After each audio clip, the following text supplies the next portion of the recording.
दोस्तों जरा सोचिए, आप हजारों फीट की ऊंचाई पर एक प्लेन में बैठे हैं। अचानक कार्गो में आग लग जाती है, अंदर धमाके होने लगते हैं और पूरा विमान समुद्र की तरफ गिरने लगता है। लेकिन असली डर अभी बाकी था, क्योंकि जो लोग इस हादसे में बच जाते हैं उनके नीचे सिर्फ गहरा समुद्र नहीं था, बल्कि वहां उनका इंतजार कर रही थी खूंखार शार्क्स। तो आखिर इस प्लेन में आग कैसे लगी और इतने बड़े हादसे के बाद कौन कौन जिंदा बच पाया? चलिए शुरू से जानते हैं। कहानी शुरू होती है बेन नाम के एक फर्स्ट ऑफिसर से। बेन अपनी पत्नी से फोन पर बात कर रहा होता है। पत्नी चाहती है कि वह अब घर वापस आ जाए। दोनों अपने बेटे की बीमारी की वजह से अंदर ही अंदर टूट चुके थे। पत्नी कहती है, हर चीज से भागना बंद करो। उसी वक्त एयरपोर्ट पर एक और शख्स मौजूद था, नाम डैन। डैन के चार्जिंग केबल में खराबी थी, उसमें से धुआं निकल रहा था। फिर भी वह अपना पावर बैंक एक लाल बैग में रख देता है, जबकि नियमों के मुताबिक ऐसा सामान चेक बैगेज में जाना ही नहीं चाहिए था। डैन इसे पूरी तरह इग्नोर कर देता है। उधर बेन की मुलाकात होती है छोटी सी कोरा से, जिसे फ्लाइट से बहुत डर लगता है। कोरा पूछती है,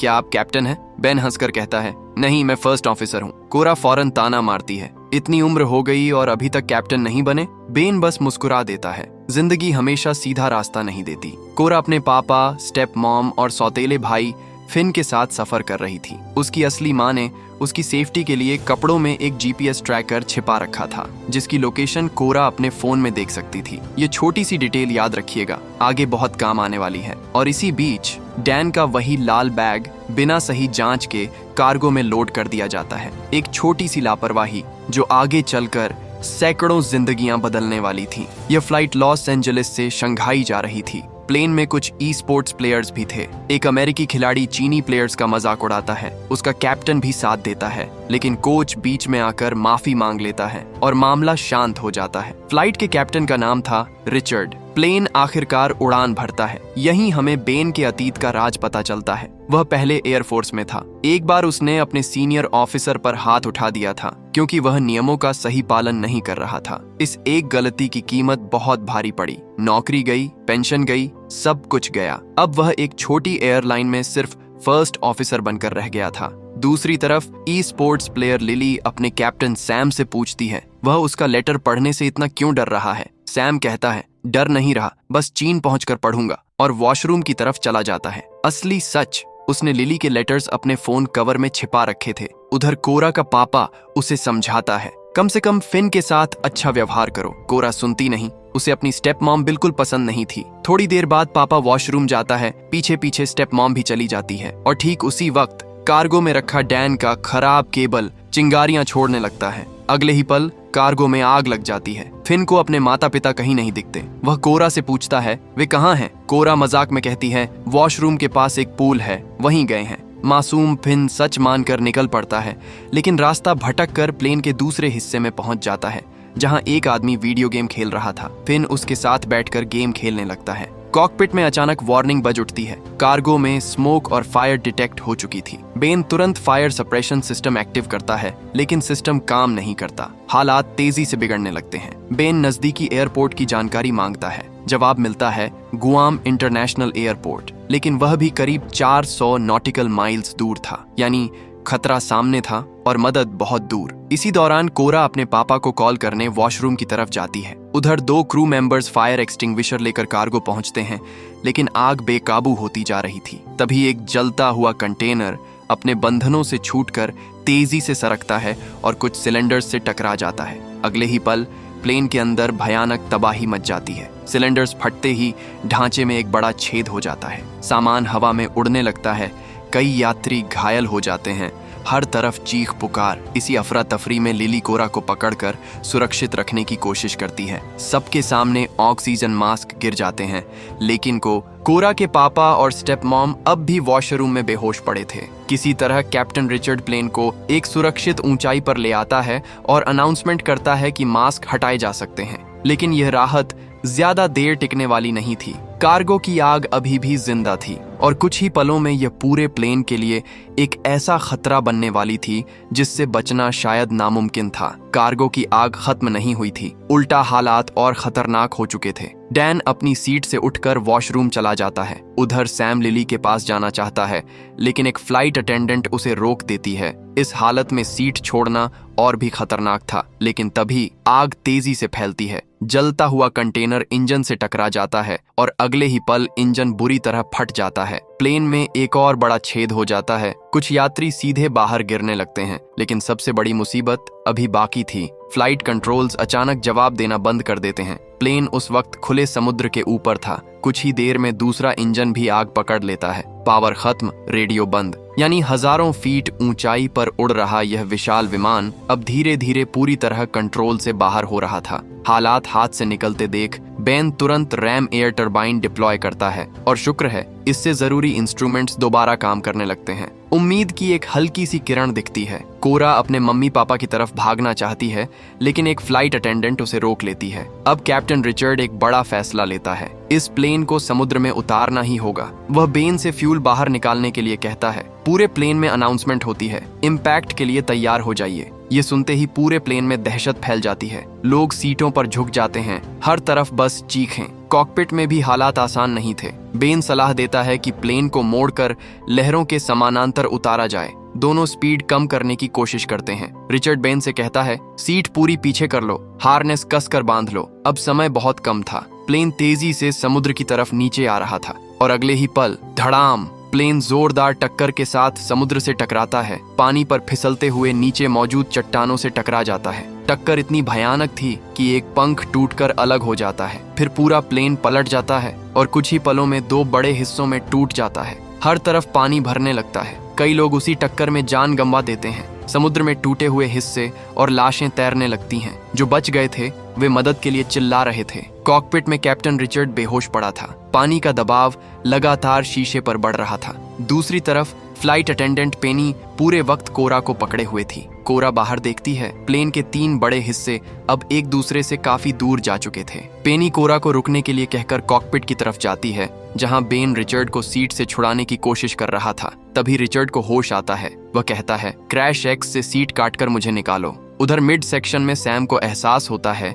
कि लिली अपनी सीट पर नहीं है। ज्यादातर लोग बुरी तरह घायल थे, लेकिन सैम बस एक ही नाम पुकार रहा था, लिली। प्लेन का आखिरी हिस्सा उल्टा होकर पानी में तैर रहा था। वहां फिन एक अजनबी के साथ था और फ्लाइट अटेंडेंट जोई भी उसके पास मौजूद थी। इसी बीच लिली तैरते हुए एक टूटे हिस्से तक पहुंच जाती है। उसके पैर से लगातार खून बह रहा था। कॉकपिट में बेन और पेनी रिचर्ड को बचाने की पूरी कोशिश करते हैं, लेकिन नाकाम रहते हैं। ऊपर से शीशा किसी भी पल टूट सकता था।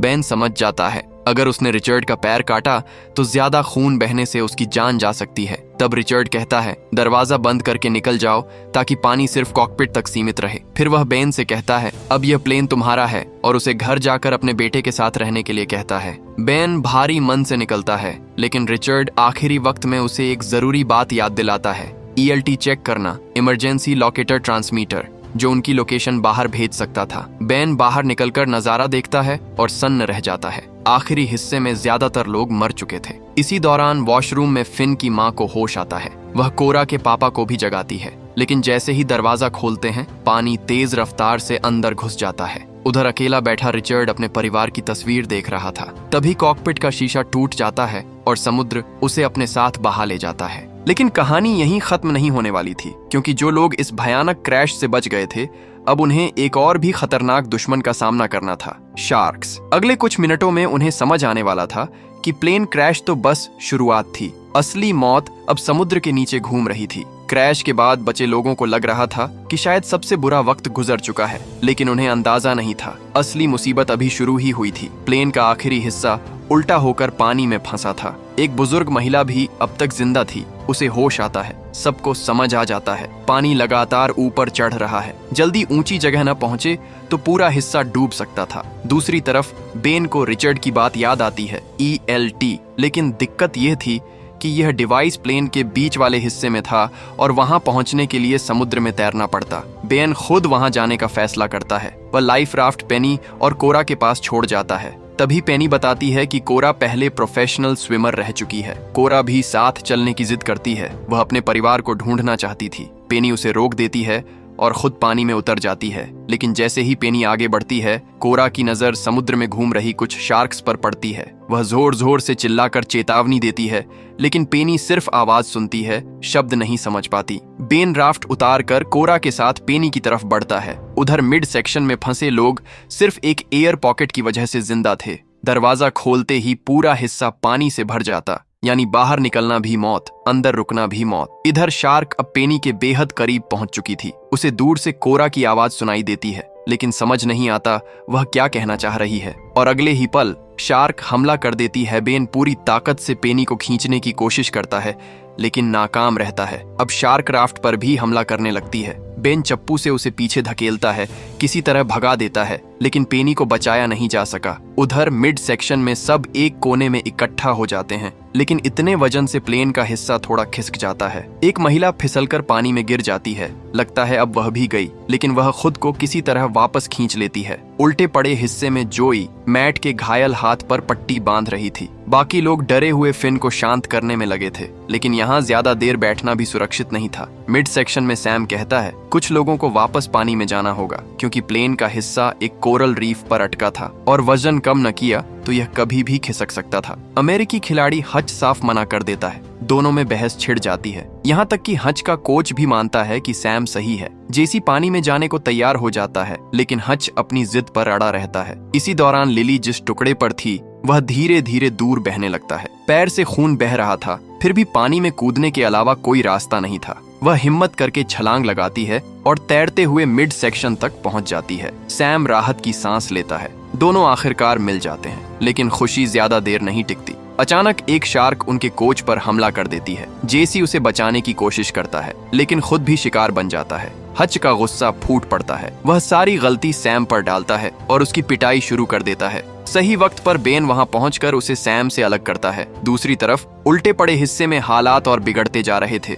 जोई कहती है कि वह तैरकर बाहर निकलने का रास्ता ढूंढ सकती है, लेकिन मैट उसे रोक देता है। फिर खुद ही टूटे हाथ के साथ पानी में उतरने की जिद कर बैठता है। बेकी मना करती है, पर मैट नहीं मानता। वह एक हाथ के सहारे पानी में उतरता है। प्लेन के नीचे से रास्ता ढूंढते हुए आखिरकार सतह तक पहुंच जाता है। ऊपर आते ही मदद के लिए चिल्लाने लगता है। तभी उसकी नजर कोरा के पापा पर पड़ती है, लेकिन अगले ही पल एक शार्क उन पर हमला कर देती है और मैट के सामने ही उन्हें निगल जाती है। ये देखकर मैट दहशत में चीख उठता है। अब साफ हो चुका था, इस समुद्र में हर तरफ मौत घूम रही थी। मिड सेक्शन में बेन सबको बताता है वे सच में बहुत भाग्यशाली हैं। प्लेन में कुल 223 लोग थे, लेकिन अब मुश्किल से 30 लोग ही जिंदा दिख रहे थे। कुछ लाइफ राफ्ट भी मौजूद थीं। अब बेन का अगला लक्ष्य था ELT ढूंढना, क्योंकि अगर यह डिवाइस चालू हो जाती तो शायद बाहर की दुनिया को उनकी लोकेशन मिल सकती थी। लेकिन क्या बेन ELT को समय रहते एक्टिव कर पाएगा, या शार्क्स बाकी बचे लोगों को भी एक एक कर निगल जाएंगी? कोरा अब भी अपने पापा को ढूंढ रही थी, लेकिन बेन को पहले ELT चाहिए था। आखिरकार बेन को ELT मिल जाता है। वह उसे ऑन करके पकड़ने के लिए डैन को दे देता है, लेकिन तभी कोरा की तरफ एक शार्क बढ़ने लगती है। बेन दौड़कर उसकी जान बचाता है। मुश्किलें यहीं खत्म नहीं होती। एक लाइफ राफ्ट बहकर दूर चली जाती है और मिड सेक्शन में दोबारा पानी भरने लगता है। इसी अफरा तफरी में डैन के हाथ से ELT छूट जाता है और सीधे समुद्र में गिर जाता है। यानी जिस डिवाइस के भरोसे वे मदद का इंतजार कर रहे थे, वह अब समुद्र की गहराई में जा चुकी थी। उधर सैम एक सूटकेस के सहारे तैर रहा था, साथ में बेहोश हच भी था। जब बेन डैन से ELT मांगता है, वह बताता है कि वह पानी में गिर चुका है और अपनी गलती मानने के बजाय उल्टा बेन को ही सुनाने लगता है, अगर इतना जरूरी था तो तुम खुद पकड़ते। इसी दौरान कोरा की नजर दूर तैरते हुए सैम पर पड़ती है। बेन समझ जाता है अब सैम और हच को भी बचाना होगा, लेकिन चारों तरफ शार्क्स घूम रही थीं। डैन साफ मना कर देता है, अपनी जान खतरे में नहीं डालना चाहता। गुस्से में बेन को मुक्का भी मार देता है, कहता है ये सब उसी की गलती है। बेन भी जवाबी मुक्का मारता है और साफ कह देता है वे वहां जाएंगे और डैन भी उनके साथ जाएगा। कुछ देर बाद बेन और डैन किसी तरह सैम और हच तक पहुंच जाते हैं। शार्क्स लगभग पास पहुंच चुकी थीं, लेकिन बेन सही वक्त पर दोनों को बचा लेता है। उधर आखिरी हिस्से में अब इंतजार करना नामुमकिन हो चुका था। बेकी वहां से जाने से मना कर देती है। वह सिर्फ जोई से कहती है फिन को लेकर निकल जाओ। जोई वादा करती है कि वह वापस आएगी, फिर फिन को लेकर आगे बढ़ती है। रास्ते में मैट की लाश दिखाई देती है। दोनों किसी तरह सतह तक पहुंचते हैं, जहां पास में एक बंद पड़ी लाइफ राफ्ट भी बहकर आ चुकी थी। उधर लिली को आसमान में एक प्लेन दिखता है। सभी पूरी ताकत से हाथ हिलाकर मदद मांगते हैं। लगता है अब जान बच जाएगी, लेकिन वह प्लेन उन्हें देखे बिना आगे निकल जाता है। उम्मीद फिर टूट जाती है। जोई किसी तरह लाइफ राफ्ट खोलती है। फिन को बैठाने ही वाली होती है कि अचानक एक शार्क हमला कर देती है। लेकिन अजीब बात यह होती है कि शार्क्स आपस में ही लड़ने लगती हैं। जोई को मौका मिल जाता है। वह फिन को राफ्ट में चढ़ाकर खुद भी किसी तरह ऊपर आ जाती है, लेकिन उसके पैर से काफी खून बह रहा था। कुछ ही सेकंड में वह बेहोश हो जाती है। अब फिन बिल्कुल अकेला था। वह मदद के लिए चिल्लाता है। तभी उसे लगता है राफ्ट नीचे से हिल रही है। झांक कर देखता है, एक शार्क राफ्ट से टकरा रही थी। फिन का संतुलन बिगड़ जाता है और वह राफ्ट के किनारे लटक जाता है। उधर आखिरी हिस्से में पानी अब बेकी की गर्दन तक पहुंच चुका था। उसे अपनी पोती की याद आती है। वह दुआ करती है कि उसकी जिंदगी खुशियों से भरी रहे। और इसी बीच आसमान में एक हेलीकॉप्टर दिखाई देता है। वह बचे हुए लोगों को ढूंढ रहा था। एक चीनी फिशिंग शिप से भी संपर्क किया जाता है। उन्हें बताया जाता है कि पास में प्लेन क्रैश हुआ है और जल्द से जल्द वहां पहुंचना है। यानी आखिरकार बाहर की दुनिया को इस हादसे के बारे में पता चल चुका था। लेकिन सवाल अब भी वही था, क्या रेस्क्यू टीम शार्क्स से भरे इस समुद्र से इन लोगों को जिंदा निकाल पाएगी? क्योंकि मदद तो आ रही थी, लेकिन मौत अब भी उनके बिल्कुल आसपास घूम रही थी। राफ्ट पर बैठे हच की नजर सैम पर पड़ती है। वह देख रहा था कि सैम बार बार लिली को देख रहा है। हच हंसते हुए कहता है, जाकर अपने दिल की बात बता दो। सैम कहता है, वह नहीं कर सकता। उनकी टीम का नियम था कि खिलाड़ी आपस में डेट नहीं कर सकते। हच हंसकर पूछता है, ऐसे नियमों की परवाह भला किसे है? उधर कोरा को अब समझ आने लगा था कि शायद उसका परिवार अब इस दुनिया में नहीं बचा। उसे पापा की वह बात याद आती है, फिन का ध्यान रखना। लेकिन कोरा ऐसा नहीं कर पाई थी और फिन अभी सिर्फ 7 साल का बच्चा था। बेन उसे दिलासा देता है, उसका खुद का बेटा भी 7 साल का ही है। वह अपने बेटे की एक पुरानी फोटो कोरा को दिखाता है। तभी दूर से एक रेस्क्यू हेलीकॉप्टर आता दिखाई देता है। सबके चेहरों पर फिर उम्मीद लौट आती है। हेलीकॉप्टर से एक रेस्क्यू स्विमर नीचे उतारी जाती है, लेकिन बेन चिल्लाने लगता है, नहीं, नीचे मत आओ। पर हेलीकॉप्टर वाले उसकी चेतावनी समझ नहीं पाते